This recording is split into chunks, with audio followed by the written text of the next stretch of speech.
नमस्कार साथियों, Mahesh Taneja Indian and world history YouTube channel पर एक बार फिर आपका स्वागत है। आज हम बात करने वाले हैं बौद्ध धर्म से संबंधित बौद्ध साहित्य के बारे में।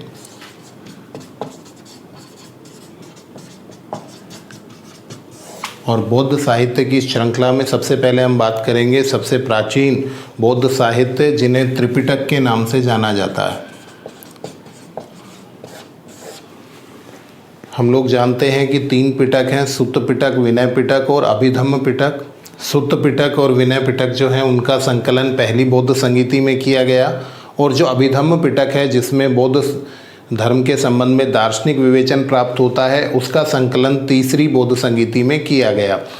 यहाँ त्रिपिटकों के बारे में विस्तार से बात करते हुए हम इनके विभाजन देख लेते हैं। सुत्त पिटक सबसे पहला, तो सुत्त पिटक के 5 भाग हमें देखने को मिलते हैं। कौन कौन से 5 भाग हैं उसको हम देख लेते हैं। दीघ निकाय,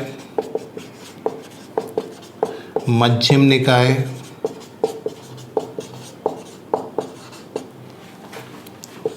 संयुक्त निकाय, अंगुत्तर निकाय,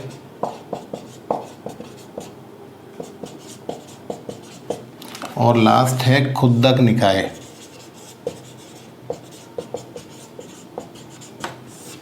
खुद्दक निकाय, इस तरह से 5 भाग सुत्त पिटक के माने गए हैं।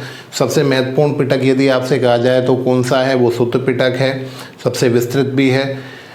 यहाँ पर कुछ महत्वपूर्ण बातें करनी है हमें इन विभाजनों के बारे में। दीघ निकाय के बारे में एक महत्वपूर्ण विषय ये है कि जो महापरिनिर्वाण सूत्र है,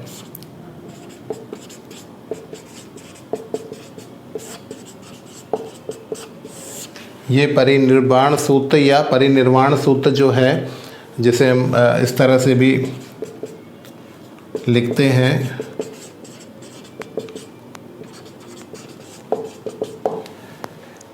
ये दीघ निकाय का भाग है। और जैसा कि हम इस नाम से ही पता लग रहा है कि यहाँ पर महात्मा बुद्ध के निर्वाण के संबंध में हमें जानकारी प्राप्त होती है। तो यहीं पर आपको ये जानकारी मिलती है कि महात्मा बुद्ध ने अपना अंतिम उपदेश दिया। तो अंतिम उपदेश के संदर्भ में जानकारी हमें कहाँ से प्राप्त होती है, महापरिनिर्वाण सूत्र से होती है, जो किसका भाग है, दीघ निकाय का भाग है। ये आपको ध्यान रखना है। इसके अलावा हम बौद्ध धर्म में एक महत्वपूर्ण व्यक्ति की बात बार बार करते हैं, सम्राट अशोक के बारे में। अशोक ने बौद्ध धर्म के प्रचार प्रसार के लिए बहुत सारा काम किया, और उन्होंने एक नया धर्म चलाया जो बौद्ध धर्म से कहीं ना कहीं अनुप्राणित था, प्रेरित था। उस बौद्ध धर्म की जो मूल संकल्पना है, उसी से उन्होंने अपने धर्म में बहुत सारी बातों को ग्रहण किया था। और ये जानकारियाँ भी हमें यहाँ से प्राप्त होती हैं। सिगालोवाद सुत्त, ये भी दीघ निकाय का एक भाग है। दीघ निकाय का एक भाग है, और ये माना जाता है कि अशोक ने जो धर्म चलाया था, उसकी मूल संकल्पनाएं कहाँ से ली गई हैं, सिगालोवाद सुत्त से ली गई हैं। तो ये भी आपको ध्यान रखना है। सुत्त पिटक से संबंधित हो गई। सुत्त पिटक के एक भाग दीघ निकाय से ही अशोक का धर्म अनुप्राणित माना जाता है, अर्थात उसके धर्म की मुख्य विशेषताएं यहीं से ग्रहण की गई हैं। तो यहाँ 2 बातें हमने की। दीघ निकाय के अंतर्गत हमें महात्मा बुद्ध के परिनिर्वाण की जानकारियाँ प्राप्त होती हैं, विश्लेषण प्राप्त होता है, अंतिम उपदेश की जानकारी मिलती है, और अशोक के बौद्ध धर्म से अनुप्राणित होने या बौद्ध धर्म के आधार पर उनके द्वारा एक नए धर्म को चलाए जाने की जानकारी, संभावना यहाँ से प्राप्त होती है। आगे बढ़ते हैं, हम बात करते हैं मध्यम निकाय की। मध्यम निकाय में हम पहले भी डिस्कस कर चुके हैं।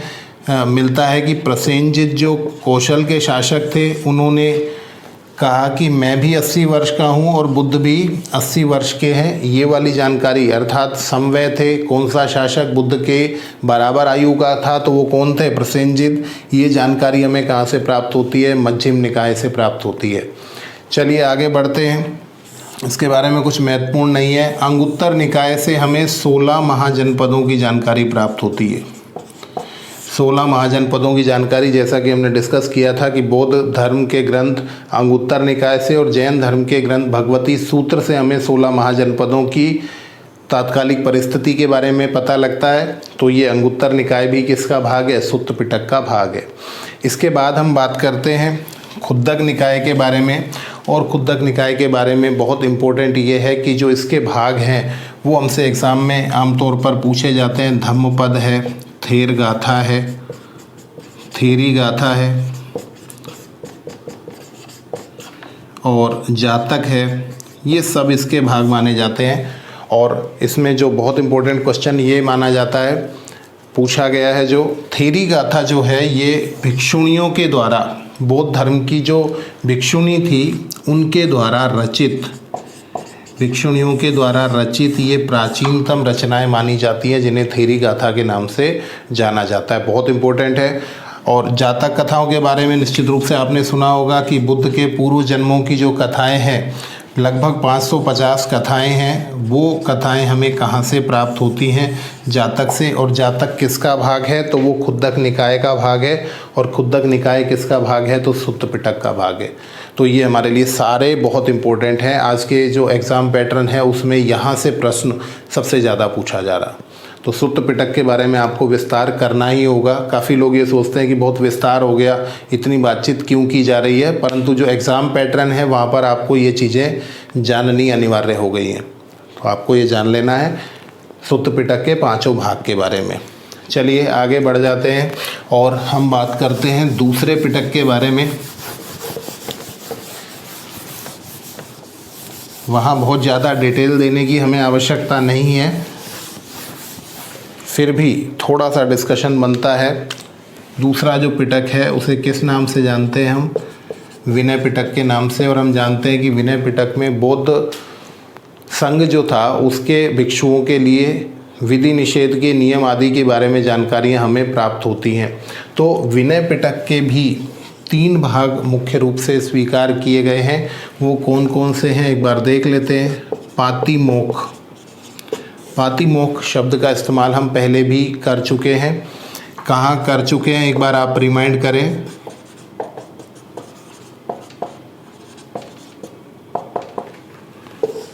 पातिमोक्ष, सुत्त विभंग और खंदक 3 भाग यहाँ पर माने गए हैं विनय पिटक के। और पातिमोक्ष के बारे में मैंने ये बताया था कि जो बौद्ध धर्म के भिक्षु हैं, जो बौद्ध भिक्षु हैं, उनके लिए जो विधि निषेध के नियम है, विधि निषेध का मतलब उन्हें क्या करना चाहिए और क्या नहीं करना चाहिए, वो क्या कहलाता है? वो पातिमोक्ष कहलाता है। और उसे एक निश्चित दिन पढ़ा जाना उपोस्त कहलाता है। इसके बारे में हम बात कर चुके हैं इससे पहले वाली क्लास में। ठीक है, तो पातिमोक्ष किसका भाग है? विनय पिटक का भाग है। सुत्त विभंग भी विनय पिटक का भाग है। और खंदक, और खंदक का मतलब आप यहाँ पर खंडक समझ सकते हैं। जो निषेध की प्रक्रियाएं हैं वो यहाँ पर डिटेल्ड की गई हैं, अर्थात बौद्ध भिक्षुओं को क्या क्या कार्य नहीं करने चाहिए उसका विस्तृत विश्लेषण यहाँ आपको खंदक के अंदर देखने को मिल जाता है। इस खंदक के जो 2 भाग हैं वो बहुत इम्पोर्टेंट है और वो आपको ध्यान रखने हैं। महावग्ग और चुल्लवग्ग।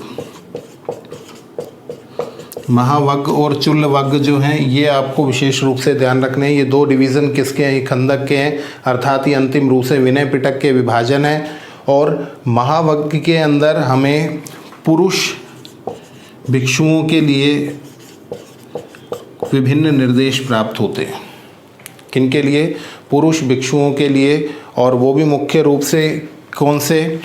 जो गृहस्थ से संबंध रहे हैं, गृहस्थ जो धारण कर रहे हैं और गृहस्थ के बाद उन्होंने भिक्षु पद को धारण किया है, उनके लिए महावग्ग में बहुत सारे नियम और निषेध देखने को मिलते हैं। और यदि हम ये कहें चुल्लवग्ग में क्या है, तो यहाँ पर जो गृहस्थ महिलाएं हैं, स्त्रियां हैं और जो भिक्षु के रूप में या बौद्ध संघ में अपने योगदान को बढ़ाती हैं या बौद्ध धर्म के प्रचार प्रसार में अपनी भूमिका निभाती हैं, तो उनके लिए जो विधि निषेध के नियम है या निषेध के जो नियम है वो कहाँ प्राप्त होते हैं? तो महावग्ग। तो आपको नाम से ही याद रखना है, महावग्ग मतलब बड़ा है।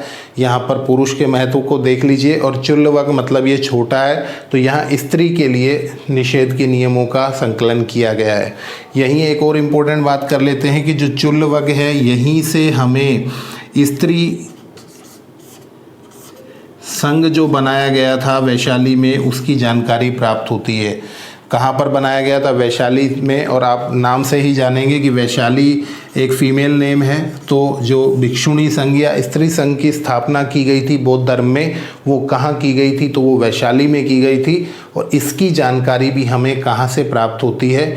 चुल्लवग से प्राप्त होती है। और इसके अलावा प्रथम और द्वितीय बौद्ध संगीतियों की जानकारी भी हमें यहाँ से प्राप्त होती है। कहाँ से प्राप्त होती है? चुल्लवग से। तो चुल्लवग हमारे लिए इम्पोर्टेंट होगा। किसका भाग है? खंदक का भाग है। और खंदक जो है वो किसका भाग है? विनय पिटक का भाग है। ये हम यहाँ पर कनेक्ट कर लेंगे। तो इतनी जानकारी हमारी विनय पिटक के लिए पर्याप्त है। और हम फिर बता दें कि सुत्त पिटक और विनय पिटक जो प्रारंभिक 2 पिटक हैं, उनका संकलन पहली बौद्ध संगीति के अंतर्गत किया गया था। इसी में बाद में अमेंडमेंट होते रहे, इसी में चीज़ें ऐड होती रही। अब आप सोच रहे होंगे दूसरी संगीति का डिस्कशन यहाँ पर कैसे आ गया? जब ये पहली में ही संकलित हो गया तो उसका जो है वो फिल्ट्रेशन आगे चलता रहा और इसमें नई चीज़ों को जोड़ा जाता रहा। और इस वजह से द्वितीय बौद्ध संगीति का उल्लेख भी हमें यहाँ से प्राप्त हो जाता है। चलिए, थेरी गाथा बहुत इम्पोर्टेंट रहा था। यहाँ पर चुल्लवग बहुत इम्पोर्टेंट है, इसका आपको मुख्य रूप से ध्यान रखना है। अब चलते हैं तीसरे पिटक की ओर। और जो तीसरा पिटक है उसे हम अभिधम्म पिटक के नाम से जानते हैं। और अभिधम्म पिटक के बारे में ये कि ये तीसरी बौद्ध संगीति में इसका संकलन किया गया। उसके अलावा इसमें बौद्ध धर्म से संबंधित दार्शनिक विचारधारा का उल्लेख प्राप्त होता है। बहुत गूढ़ रहस्यों का यहाँ डिस्कशन आपको देखने को मिल जाएगा। और इसके जो कुछ भाग हैं वो हमारे लिए बहुत महत्वपूर्ण तो नहीं, परंतु हाँ ये है कि कुछ जानकारी के लिए आवश्यक है। और वो उनमें सबसे इम्पोर्टेंट है कथा वत्थु, इसी तरह से धातु कथा। ये 1-2 भाग आपको विशेष रूप से ध्यान रखने हैं। एक विभंग और देख लें आप, तो ये अभिधम्म पिटक के भाग हैं। काफ़ी बार ऐसा भी होता है कि आपसे छटनी करवाई जाती है कि कौन सा इसका भाग नहीं है। तो जब हम ऊपर के 2 पढ़ के आ गए हैं तो तीसरे की सभी तत्वों की जानकारी ना भी होगी तो आप ऑप्शन में यहाँ से आंसर निकाल के ले आएंगे। तो इस तरह से हमने पढ़े त्रिपिटक। तो ये बौद्ध साहित्य का आधार है। और अगर हम ये कहें कि सबसे प्राचीन बौद्ध साहित्य हैं तो कुछ गलत नहीं होगा। अब बात करते हैं इसके अलावा कुछ और साहित्य की जो बौद्ध धर्म से संबंधित रहा। और ये साहित्य हम 2 भाषाओं में मुख्य रूप से प्राप्त करते हैं। एक तो पाली में, क्योंकि हम जानते हैं कि बुद्ध के प्रारंभिक उपदेश किस में थे? पाली में थे। उसके बाद संस्कृत का महत्व महायान में बढ़ जाएगा तो हीनयान से संबंधित ग्रंथ तो प्राय मिलेंगे पाली में। और महायान से संबंधित जो ग्रंथ हैं वो हमें मिलेंगे प्राय संस्कृत भाषा में। चलिए, पाली के महत्वपूर्ण ग्रंथों की ओर एक बार नज़र डालते हैं। सबसे पहले बात करते हैं बुद्ध घोष की रचनाओं की। बुद्ध घोष एक महत्वपूर्ण रचनाकार रहे हैं बौद्ध धर्म से संबंधित। और इनकी 2 रचनाएं मुख्य रूप से मानी जाती हैं। पहली जो रचना है उसे विशुद्धिमग्ग के नाम से जाना जाता है। विशुद्धिमग्ग क्या है एग्जैक्टली आपको बताएं? ये शुद्धि का मार्ग है। विशुद्धिमग्ग का अभिप्राय क्या होता है? शुद्धि का मार्ग। और ये वास्तव में त्रिपिटकों पर टीका है। त्रिपिटकों की टीका है ये, अर्थात उसका विश्लेषण है।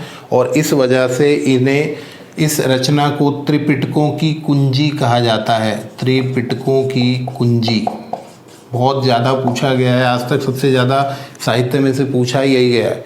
त्रिपिटकों की कुंजी किसे कहा जाता है? तो बुद्ध घोष की जो रचना है विशुद्धिमग्ग, उसे त्रिपिटकों की कुंजी कहा जाता है और लघु विश्वकोश कहा जाता है। बौद्ध साहित्य का लघु विश्वकोश कहा जाता है। ये भी हमारे लिए इम्पोर्टेंट है। बौद्ध साहित्य का लघु विश्वकोश किसे कहते हैं? तो हमने आपको बताया विशुद्धिमग्ग को लघु विश्वकोश के नाम से भी जाना जाता है। इसके अलावा एक और इम्पोर्टेंट जो है बुद्ध घोष की रचना, उसके बारे में भी बात कर लेते हैं। उसका नाम है निदान गाथा। और निदान गाथा जो है, इसका महत्व ये है कि बुद्ध के चरित्र को सबसे पहले यहाँ लिखा गया। अगर आपसे कहा जाए कि बौद्ध धर्म में बुद्ध के जीवन को पहली बार किसने लिखा, तो किसने लिखा? बुद्ध घोष ने की। बुद्ध घोष ने अपनी घोष में, अपनी वाणी में लिखा है निदान गाथा। और निदान गाथा किसका जीवन चरित्र है, एग्ज़ाम में पूछ सकता है हमसे, तो ये महात्मा बुद्ध का जीवन चरित्र है जो सबसे पहले लिखा गया। ठीक है, तो ये पाली की रचना हो गई बहुत इम्पोर्टेंट, और बुद्ध घोष के बारे में हम यहाँ पर कुछ जान पाए।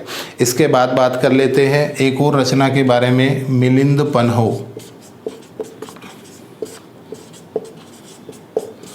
मिलिंद पन्हो बौद्ध भिक्षु नागसेन की रचना मानी जाती है, और ये बहुत इम्पोर्टेंट है, जिसमें मिलिंद के साथ नागसेन की बातचीत, बौद्ध धर्म से संबंधित चर्चा का उल्लेख हमें प्राप्त होता है। और ये मिलिंद कौन है, तो ये हिंद यूनानी शासक है मिनांडर। मिनांडर को ही मिलिंद कहा गया है, और मिनांडर और नागसेन के मध्य बौद्ध धर्म से संबंधित जो चर्चा है वो हमें किस ग्रंथ में प्राप्त होती है, तो वो बहुत इम्पोर्टेंट है हमारे लिए, मिलिंद पन्हो। यहाँ से हमें ये जानकारियाँ प्राप्त हो जाती है। तो ये भी पाली का एक महत्वपूर्ण ग्रंथ है। उसके बाद बात करते हैं दीपवंश और महावंश की। दीपवंश और महावंश जो हैं वो श्रीलंका से संबंधित हैं, और इम्पोर्टेंट ये कि हीनयान जो बौद्ध धर्म का एक भाग है उससे संबंधित हैं, और इनको आप सिंगली अनुश्रुतियों के नाम से भी जानते हैं।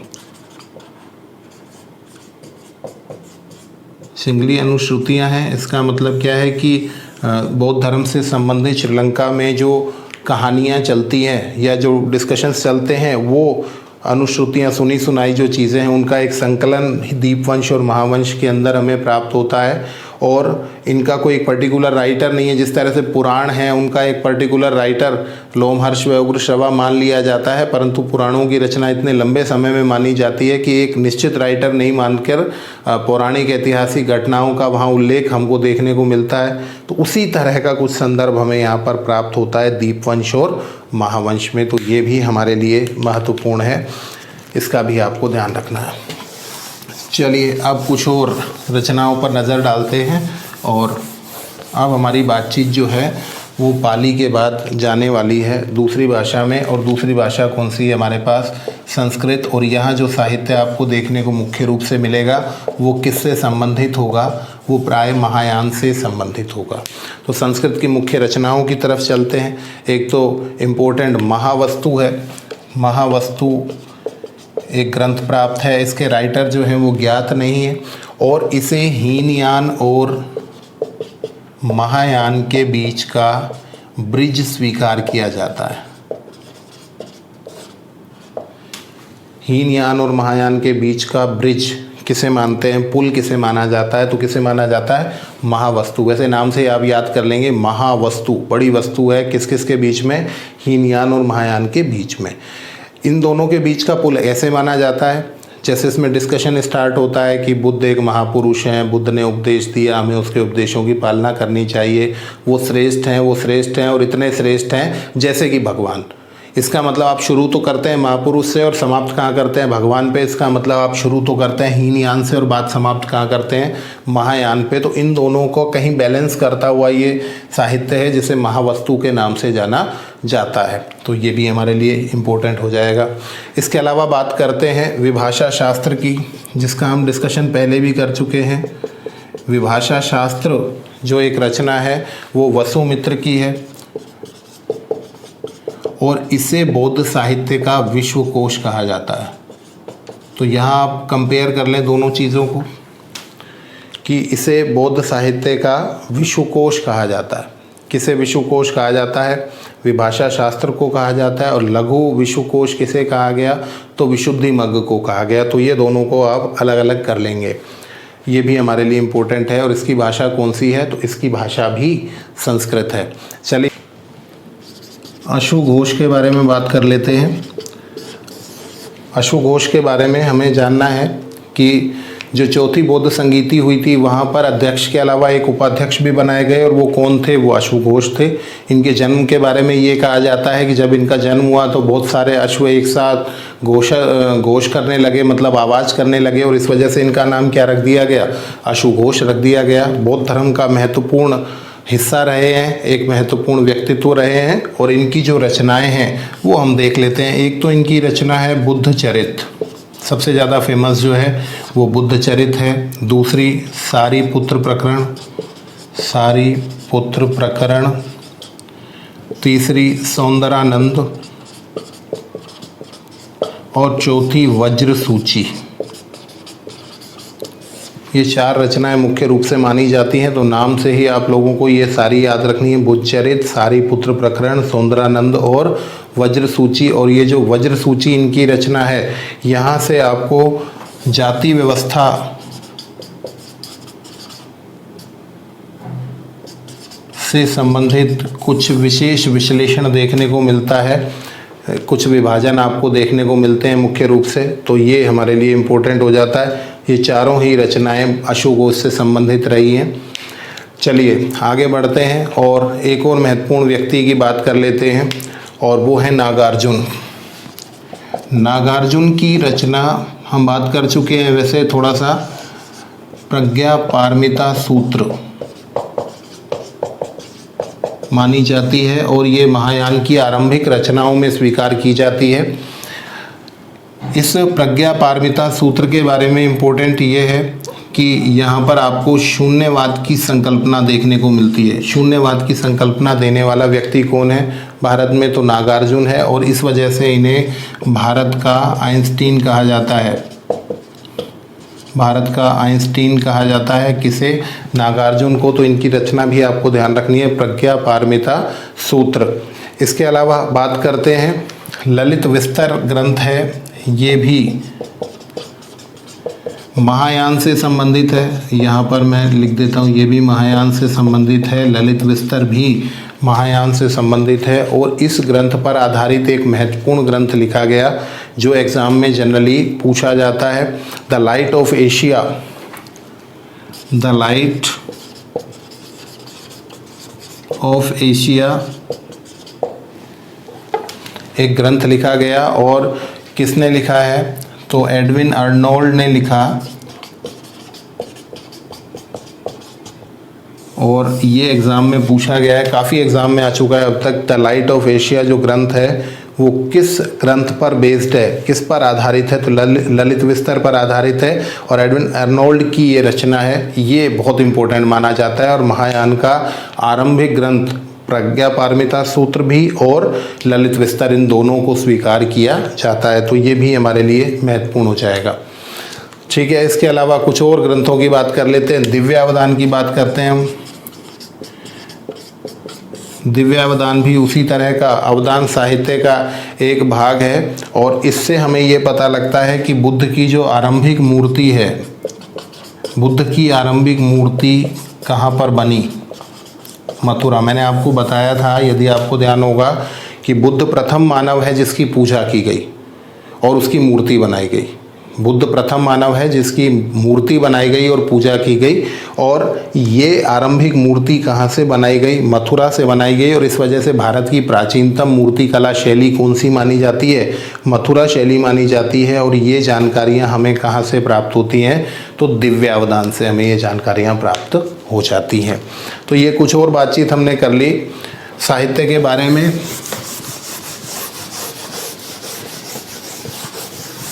कुछ थोड़ा सा और देख लेते हैं और फिर इस बातचीत को हम विराम देंगे। देखिए, एक दो रचनाएं धर्म कीर्ति की हैं। धर्म कीर्ति बौद्ध धर्म से संबंधित एक प्रमुख विद्वान रहे हैं, और इन्हें भारत का कांट कहा जाता है।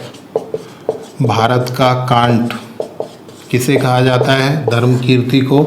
और इन्होंने न्याय से संबंधित, न्याय शास्त्र से संबंधित अनेक ग्रंथों की रचना की है। इम्पोर्टेंट है, न्याय शास्त्र से संबंधित महत्वपूर्ण ग्रंथों की रचना बौद्ध धर्म से संबंधित किस विद्वान ने की? तो कौन है? वो धर्म कीर्ति है, और इस वजह से इन्हें भारत का कांट भी कहा जाता है। इनकी जो पुस्तक है, एक तो न्याय बिंदु बहुत फेमस है,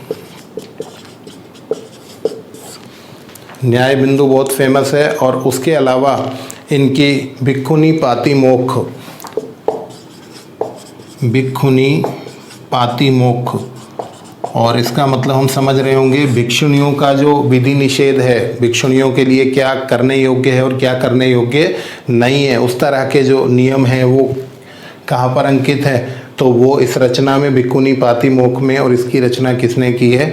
धर्मकीर्ति ने की है। इसके अलावा दिंगनाथ के बारे में बात कर लेते हैं।